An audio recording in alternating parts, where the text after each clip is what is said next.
விமானத்தோட சிறகுகள் தட்டையா இல்லாம நுனிப்பகுதி லேசா மேல தீக்கின மாதிரி இருக்கிறத கவனிச்சிருக்கீங்களா? அந்த லேசான மேல் நோக்கிய கோணத்துக்கு விங் டைஹெட்ரல்னு பேரு. இது விமானம் பறக்கும்போது நிலைத்தன்மைக்கு ரொம்ப முக்கியம். காற்று அழுத்தம் இல்ல காத்துனால விமானம் ஒரு பக்கமா சாஞ்சா இந்த டைஹெட்ரல் கோணம் தானானே விமானத்தை சமநிலைக்கு கொண்டு வர உதவும். இது ரோல் ஸ்டெபிலிட்டின்னு சொல்ற ஒரு கான்செப்ட் மூலமா நடக்கும். அதாவது கீழ்ப்பக்கம் இருக்கிற சிறகு மேலே இருக்கிறத விட அதிக தூக்கு விசையை உருவாக்கும். இது விமானத்தை மெதுவா மறுபடியும் நேரா கொண்டு வரும். இந்த எஃபெக்ட்னால பைலட் சின்ன சின்ன அசைவுகளை தொடர்ந்து சரி செய்ய வேண்டிய அவசியம் குறையும். இதனால விமான பயணம் ரொம்ப மென்மையாகவும் திறமையாகவும் இருக்கும்.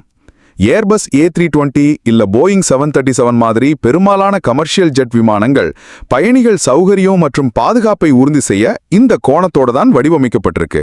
இது ஒரு சின்ன டிசைன் டீடைல், ஆனா விமானத்தோட பெர்ஃபார்மன்ஸுக்கு இது ரொம்ப பெரிய விஷயம். அடுத்த தடவை விமானத்துல போகும்போது ஜன்னல் வழியா வெளியே பாருங்க. அந்த மேல் நோக்கிய சிறகு சாய்வு தான் உங்க கண்ணுக்கு தெரியாத கோ பைலட். உங்களை பாதுகாப்பா பறக்க வைக்கிற இந்த மறைக்கப்பட்ட அறிவை பத்தி இன்னும் நிறைய தெரிஞ்சுக்க சப்ஸ்கிரைப் பண்ணுங்க.